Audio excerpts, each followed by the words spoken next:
Bonjour, dans cette vidéo, on va parler des politiques de remplacement, mais du code de Linux. Donc, au démarrage du système Linux, le processus init va créer un processus démon de page qui exécute un algorithme de remplacement qui ressemble un peu à ce qu'on a vu dans une vidéo précédente, l'algorithme de l'horloge. Ce démon est réveillé périodiquement ou à la suite de l'allocation d'un grand espace mémoire pour vérifier si le nombre de cadres disponibles est trop bas. Si c'est le cas, le démon va rechercher les pages à libérer. Si c'est pas le cas, il va tout simplement se rendormir, puis attendre d'être réveillé à nouveau. Donc, la table des pages contient autant d'entrées qu'il y a de pages pour un processus donné. La taille de la table des pages peut ainsi être très grande. La table des pages peut avoir une très grande taille. Donc, on pense ici 2 à la 20 entrées pour un espace d'adressage virtuel de 32 bits et des pages de 4 kilooctets. Afin d'éviter d'avoir des pages trop grandes en mémoire, on va utiliser plusieurs niveaux de table des pages. Donc, par exemple, on va prendre la table de 2 à la 20 entrées, puis on va la partitionner, on va la diviser en 1024 tables de 1024 entrées. Puis ces tables-là, ce qui est bien avec des tables de plusieurs niveaux, c'est qu'on peut les charger séparément en mémoire. Donc, ce qui va arriver avec les tables de pages à plusieurs niveaux, c'est qu'on va avoir une table de premier niveau qui va contenir en fait chaque entrée de cette table-là va contenir un pointeur vers une table de deuxième niveau. Donc, il faut une table de premier niveau qui contiendra les pointeurs vers chacune des 1024 tables de deuxième niveau.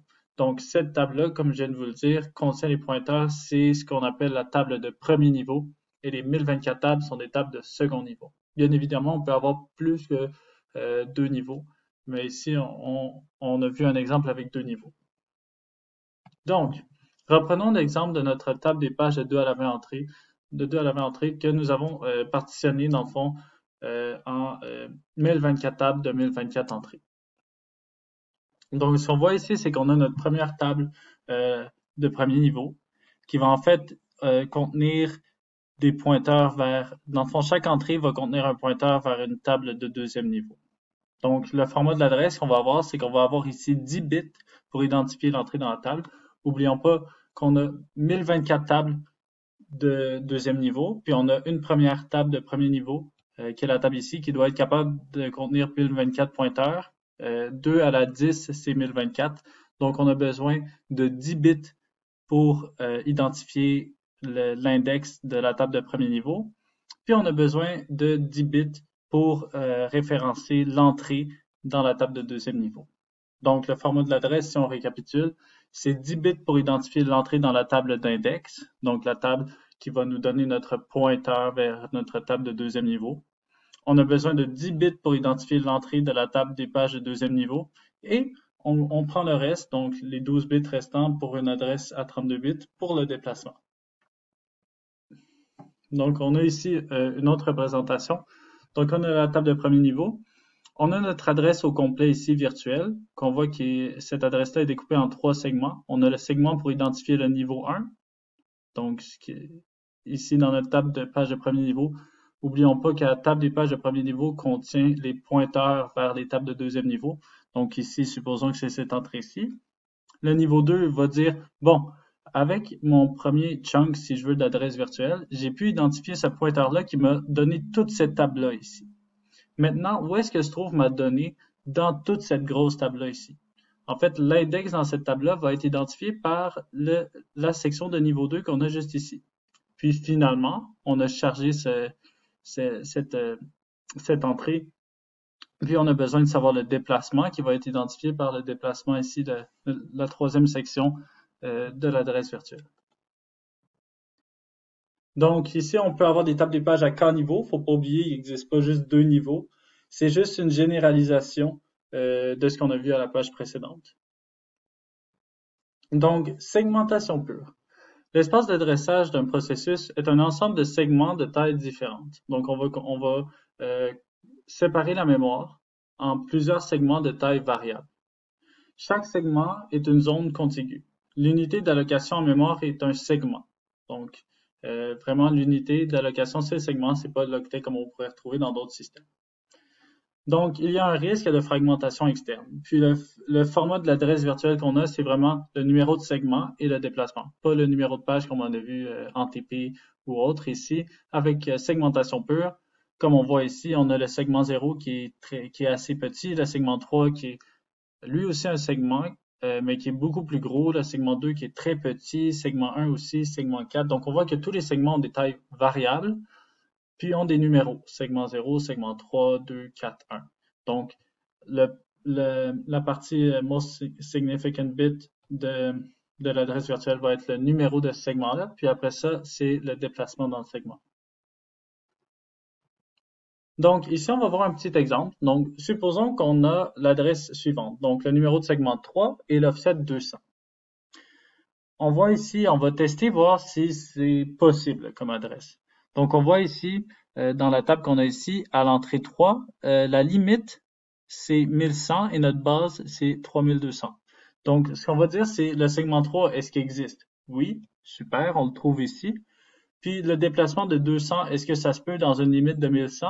200 est plus petit ou égal à 1100, donc c'est correct. L'adresse de base du segment de 3 est 3200. Donc ce qu'on va faire, c'est que pour obtenir l'adresse physique, on va simplement additionner la base à l'offset et on obtient 3400.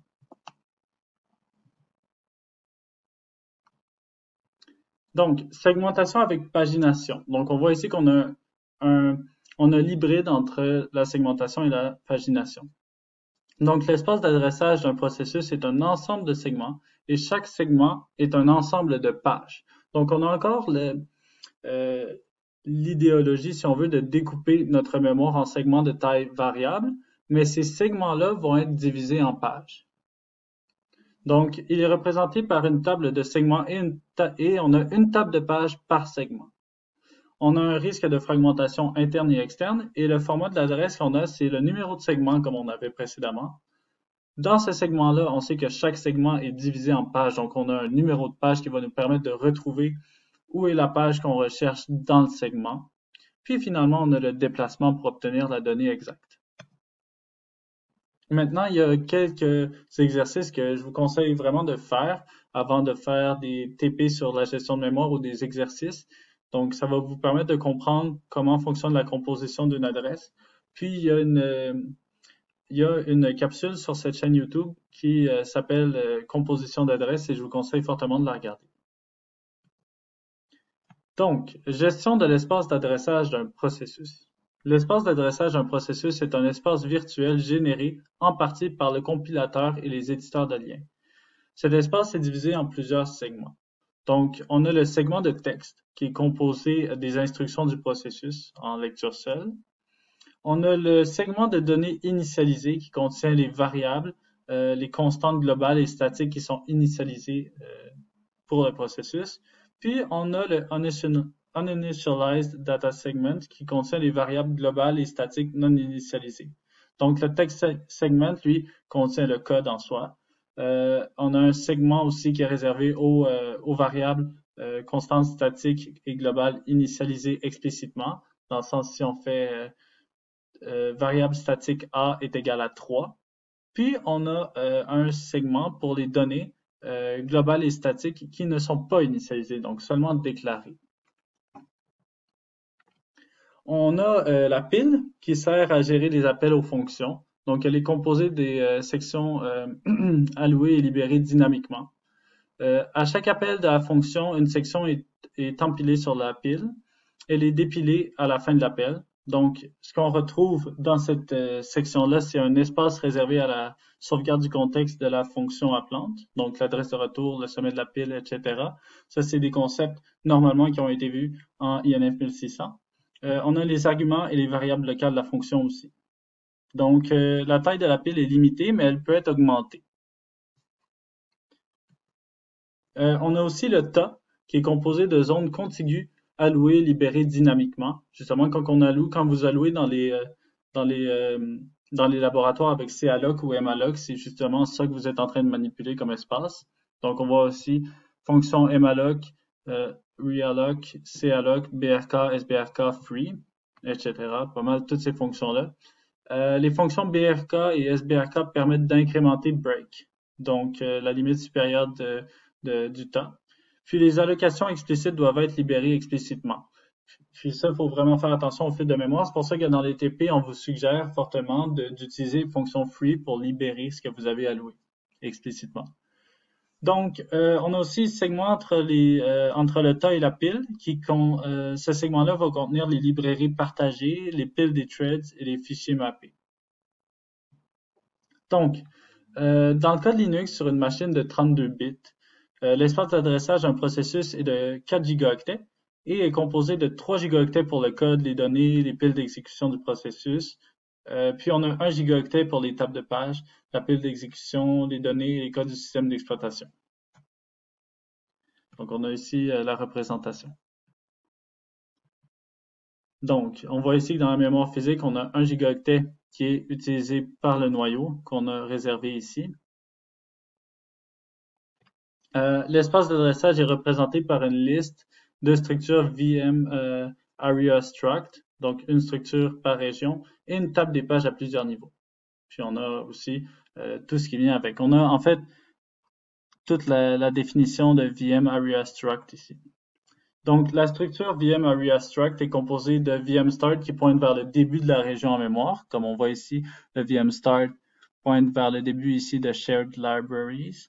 Le VM End qui pointe vers la fin de cette zone-là. VM Prot qui indique les permissions d'accès, donc read, write ou exécution. Puis on a des flags qui indiquent notamment si la région est privée ou non. Puis on peut l'utiliser pour d'autres flags aussi. Donc on va ici voir qu'est-ce que appellent système, donc fork, qu'on connaît très bien pour le moment.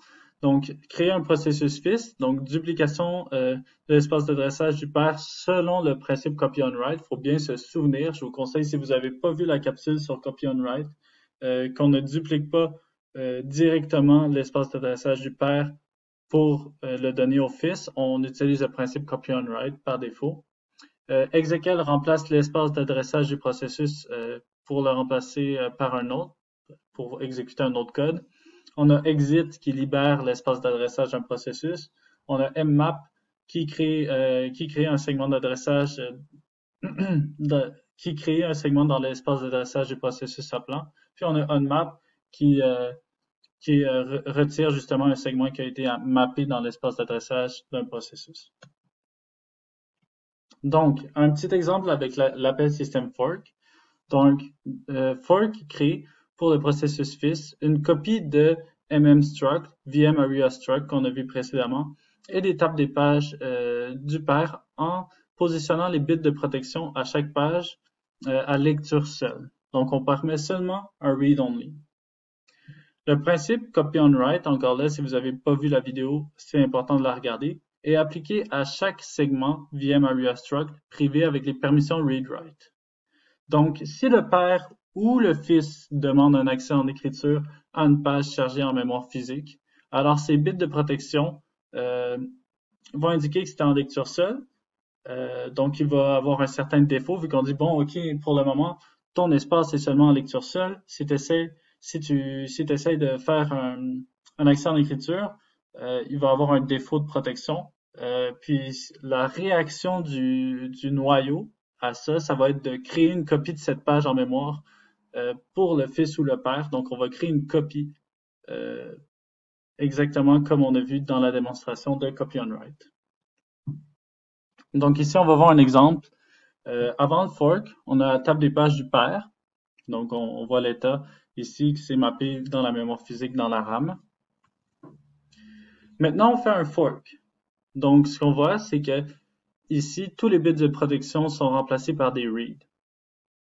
Sinon, la table des pages est la même. On est d'accord. Maintenant, ce qui se passe, c'est que le fils dit, bon, OK, cette entrée-là ici, je voudrais y accéder en écriture. Donc, ce qui se passe, c'est qu'étant donné que tout est en read, comme on le voit très bien ici, il va avoir, comme on a parlé précédemment, un défaut. Puis le noyau va dire, bon, OK, c'est bon, comme tu as essayé d'accéder en écriture, puis qu'on utilise copy on write, on va simplement te créer une copie. Donc, on va te copier le cadre 4 on va créer ta propre copie qui va être le cadre 5, puis là, tu vas y avoir accès en read-write.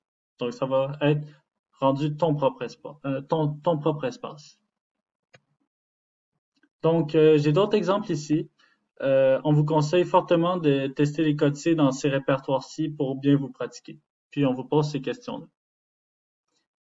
Même chose pour gestion de la pile. Donc ici, c'est quelque chose que je vous conseille de regarder. Ça, c'est pour la pile, mais nous avons aussi une démonstration pour le tas qui vient juste après ici. Je vous conseille de les regarder pour voir un petit peu, pour vous rappeler si vous vous souvenez pas de tout ce que vous avez vu en INF 1600. C'est quand même important de comprendre le code qu'il y a ici. Donc, c'est tout.